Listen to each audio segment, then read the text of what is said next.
Welcome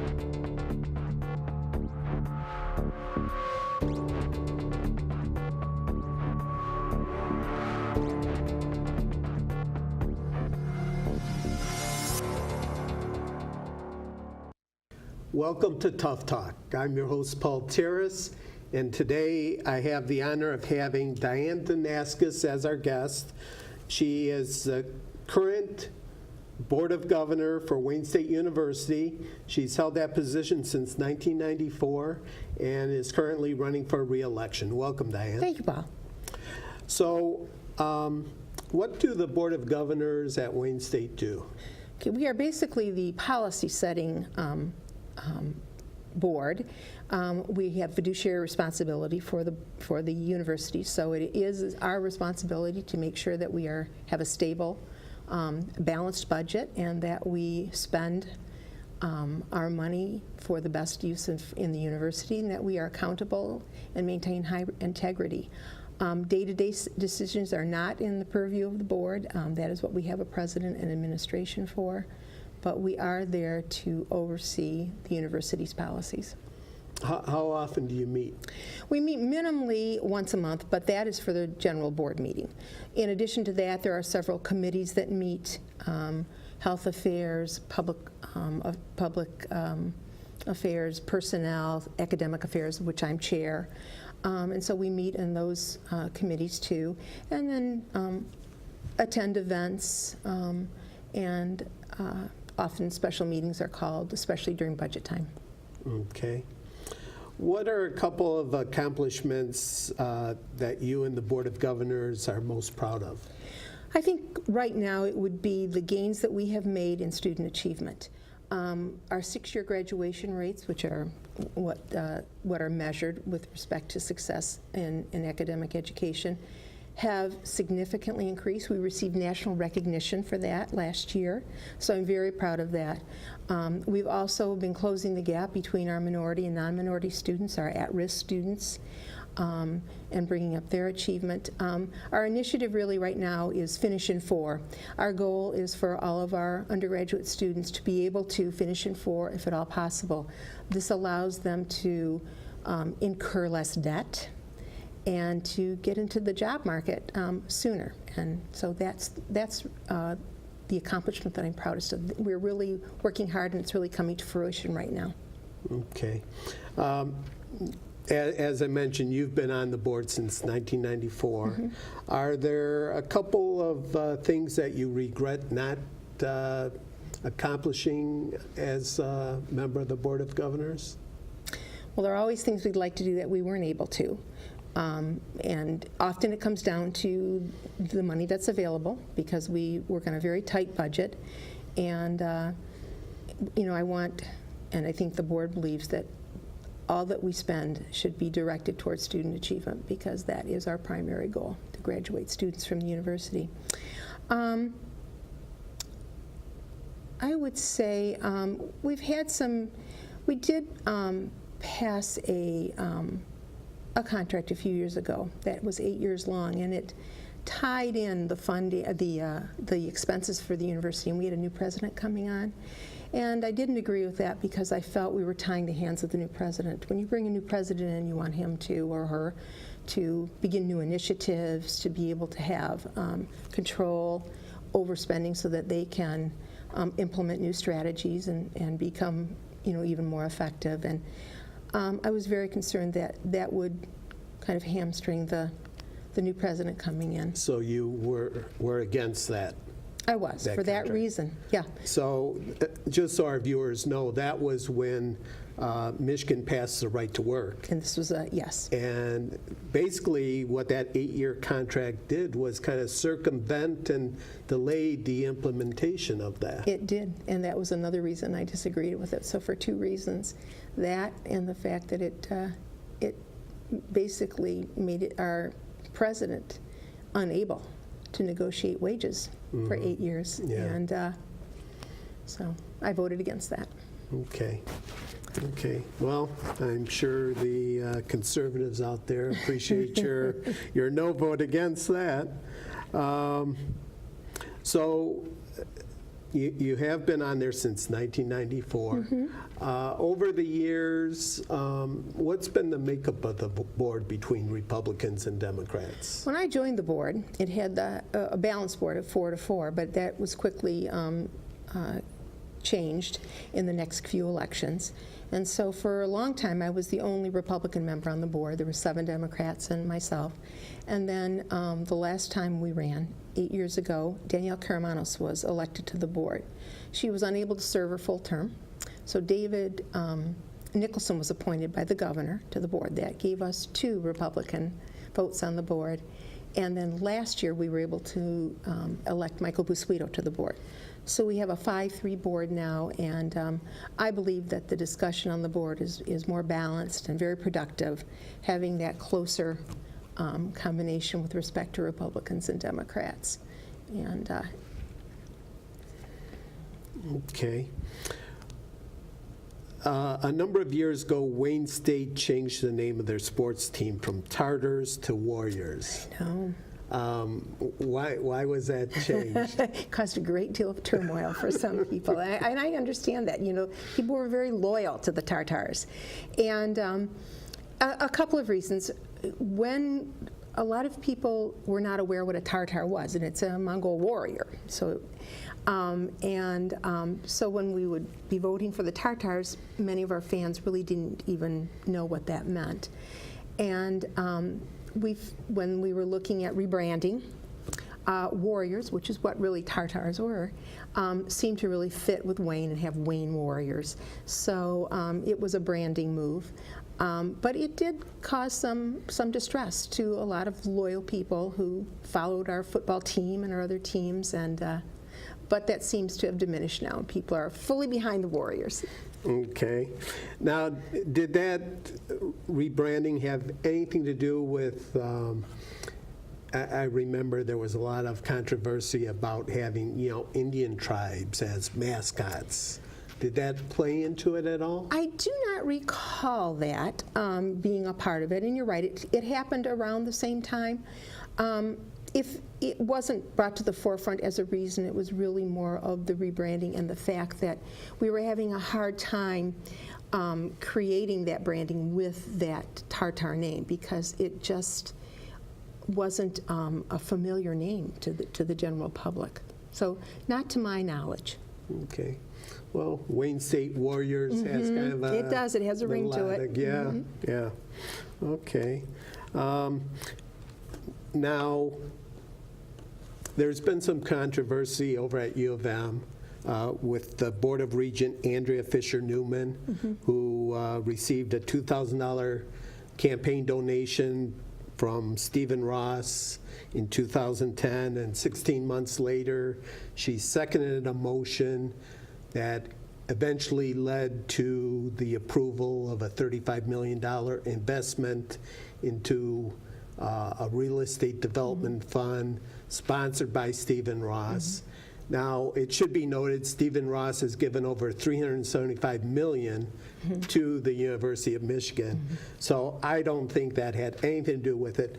But I bring all this because I'm wondering, does the Board of Governors at Wayne State make investment decisions, or does another entity? We actually have a foundation. Okay. And so the foundation board makes those decisions. And so we are not, as a board, directly involved in those decisions. Just to note, I know Andrea Fisher, I have the highest regard for her, and I'm sure that had no play in her decisions. She makes decisions based on what's best for that university. So, Okay. just a comment. Yeah. I mean, maybe she should have recused herself. I don't know, but it seems like Stephen Ross is a very generous man to the university, and I don't think he's trying to buy any influence there. No. Okay. What about tuition increases? Is that something the Board of Governors? Yes, that is our responsibility. We take recommendations from from the administration with regard to tuition increases. The last 2 years, we have made sure that we stay below the limit that's set by the state. I wish we could say we have 0 increases in tuition, but we don't. There are costs that go up. As you know, over the years, the amount of state funding with regard to proportion has reduced itself. It's been reduced to the universities. But at Wayne, we are dedicated to, first of all, we are the lowest of the 3 research institutions in the state, always have been, always will be. We will not raise our tuition to those rates. We seek to stay below whatever the level is and raise them as little as possible. And in addition to that, we offer financial support through the university to students who are not able to afford full tuition. So as we increase tuition, we also increase the support that we offer for students who need that financial support. What's the answer to no tuition? If someone finds that answer, I'll vote for them on the board. Okay. Now, you mentioned Wayne State is the lowest of the 3 research institutions. What are the other 2? Wayne is a member of the University Research Corridor, and the other 2 universities are University of Michigan and Michigan State. And so, and as you know, their boards are elected as well. We are the only 3 boards in the state that have elected boards. So. Okay. Yeah, maybe we should touch on, you received the Republican nomination at the state convention. Yes. And as well as the other candidates for the other school boards. So that's something that delegates to the state convention, again, I've mentioned on this show numerous times how important it is to be a precinct delegate, and then, if you're fortunate enough, you're selected to be a delegate to the state convention, and that's where your voice can be heard, and you have a say in who the nominees are for the Board of Governors for Wayne State and Board of Regents for U of M, and also Michigan State. Absolutely. We depend upon our delegates, and their vote is critical. And after the convention is over, the delegates become our ambassadors. They play a very important role in getting the word out to voters around the state about our candidates. And so, we couldn't do it without that grassroots group of people who are willing to do this totally as volunteers, and not only nominate the candidates, but then go out and work for them. Okay. Now, so you received the nomination last month at the state convention. Yes. Were you in the room when the gentleman who was doing the nomination for Michigan Supreme Court Justice Elizabeth Clement, he was getting booed? Did you hear that? I was out in the, mine parted, and so I was out kind of in the hallway. I heard it, but I didn't, I wasn't in there. Okay. But I guess that booing had on a couple of her rulings, one allowing the voters, not politicians, proposal to appear on the ballot this November, and also ruling that school districts can ban guns. I think those were 2 that part of the grassroots took exception to and really were not in favor of. Yeah, but these are voters who have opinions to express. Right. And they express them, at the polls, they express them at the convention, and so. Okay. Well, let's get back to the Board of Governors. A big issue on college campuses today has been the free speech zones.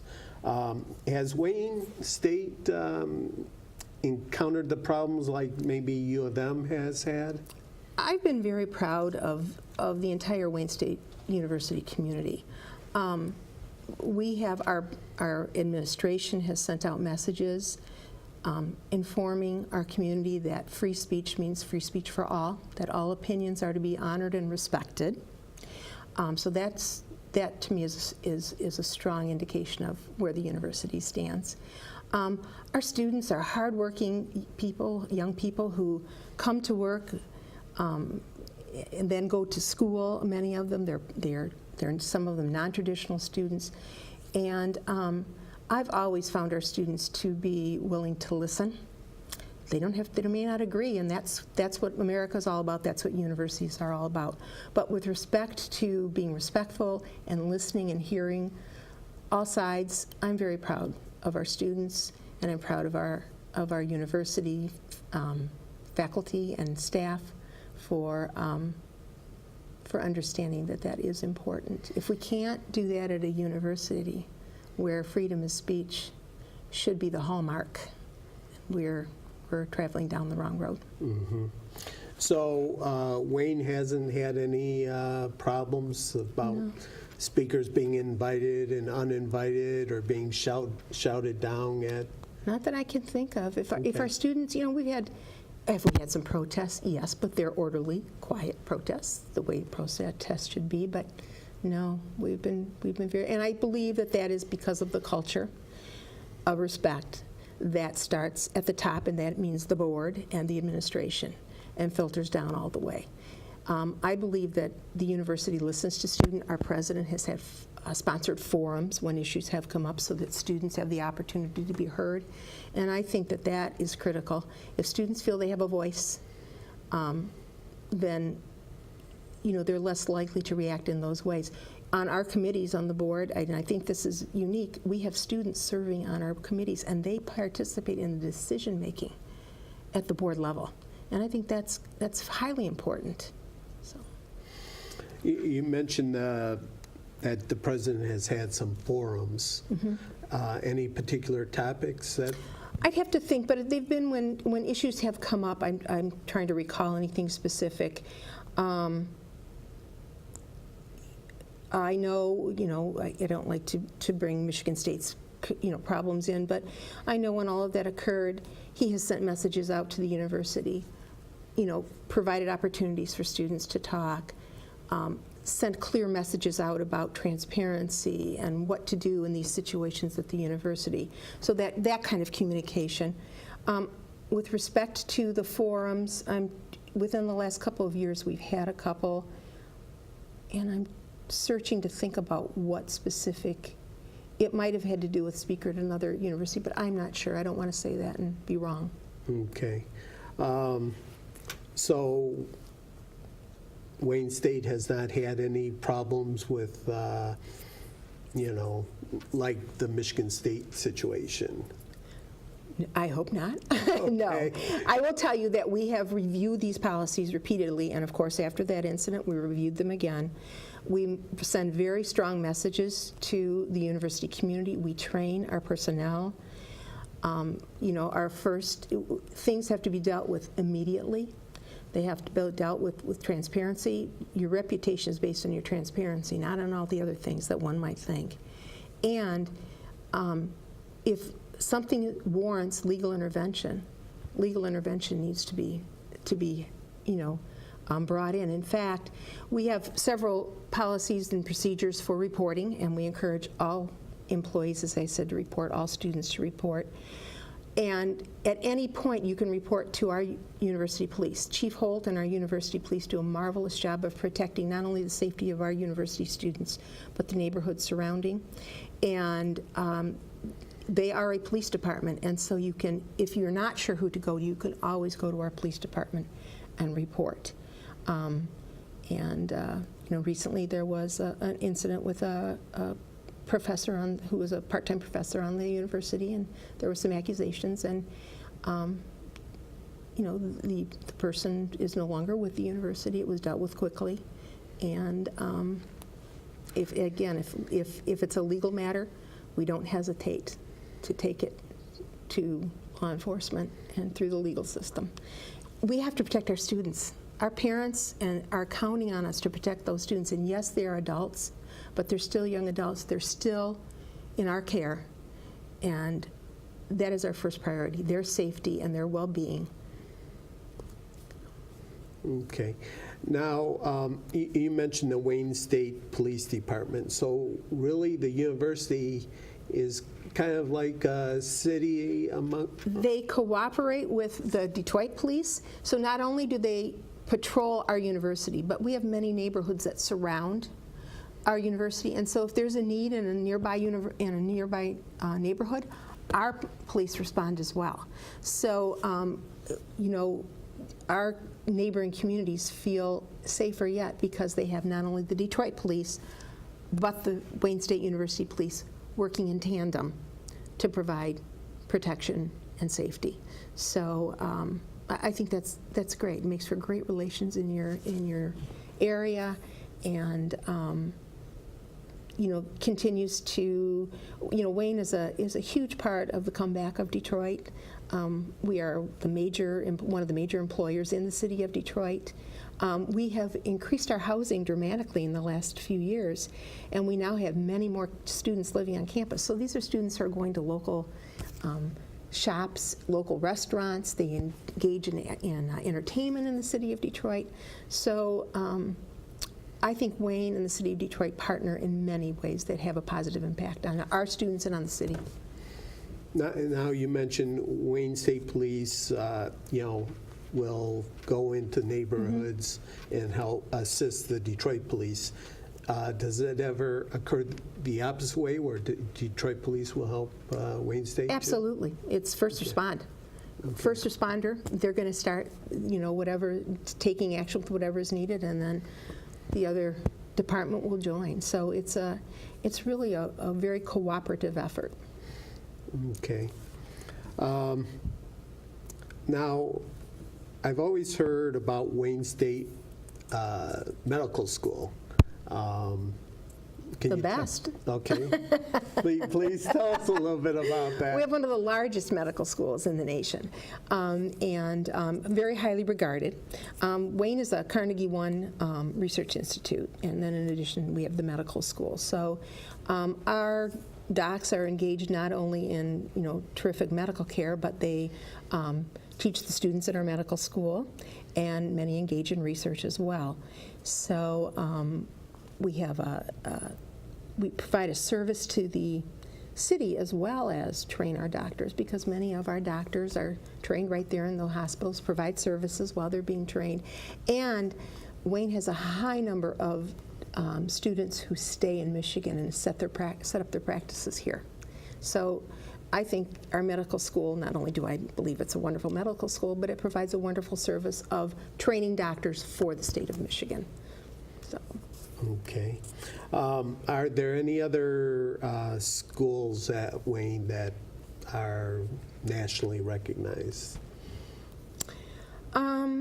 At one time or another, yes, and it depends on, it's usually programs that are recognized for schools. So it would be, a program that's recognized in the School of Pharmacy, in the College of Pharmacy, or in education or whatever. So at different times, yes, our business school has received several recognitions.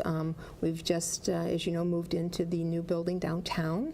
And that's another way that Wayne has partnered with the city to extend the campus not only to the core in Midtown, but then also into the downtown area. So becoming even more of an integral part of the city. And we've received recently several grants. We just got a community grant to provide some strategies and support for student success, partnering with businesses in the community. And so, that's one thing that Wayne does, is that they're a great partner with businesses in the community, and I think that's a credit to our business school.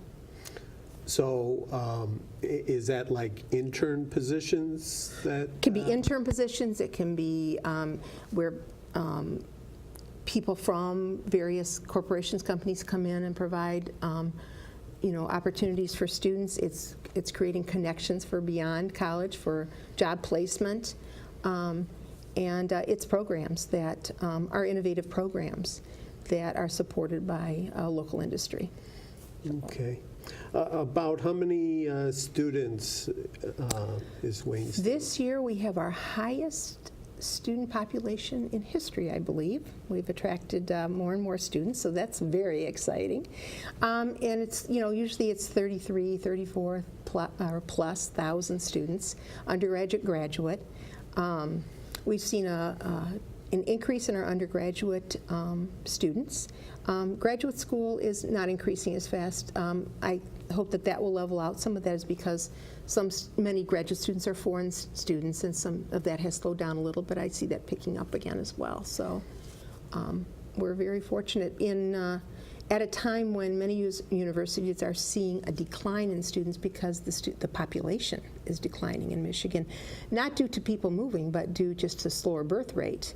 And that group of students that are in that kind of bubble where we had a high number is now passing through the university, and so we're starting to face the problem that comes when there's a lower birth rate and we have fewer students graduating from high school and therefore available to come to the university. So we're very excited that in this situation we've increased our students. Okay. I've heard that I think some schools like U of M, I think their ratio between in-state and out-of-state is about 50-50. How is that ratio at Wayne State? Much lower, especially for our undergraduates. So we do have out-of-state students, but the vast majority of our students are students from the state of Michigan, many from the surrounding metropolitan area, because we are a commuter school, although that profile is changing with the addition of more and more housing on campus. It's becoming a desirable place to live as well as to go to school. And then from outstate Michigan as well, neighboring states, Ohio, some from Canada, but we are still significantly a school of students from Michigan. You know, I understand the attraction of having out-of-state students because they do bring a tuition rate that is higher than we charge students in-state. But we are really committed to the students who reside here in Michigan. We welcome students from out of state as well, but our primary commitment is to our students here in Michigan. And that goes for our medical school as well. Okay. And as far as safety on college campus, how is it at Wayne State? I'm going to go back to, again, what I said before. We have a phenomenal department on our police department on campus, as well as the protection of our city police around the campus. But there have been minor incidents of people taking purses and things like that. But I think overall it's a very safe campus. I've been down there at night. I walk around the campus. It's thriving. I was just down there the other day. Now with more students living on campus as well, there's so much activity at night. And so I think we have a very good safety record. And again, our police department goes through frequent trainings on what to do in certain situations. So I think that they are well prepared, and people know that they're well prepared. Makes people hesitate if they think about doing something that they shouldn't be doing on the campus. Okay. Well, with that, I want to thank you for taking time to appear on the show today. Oh, thank you. I wish you luck. Thank you. Thank you.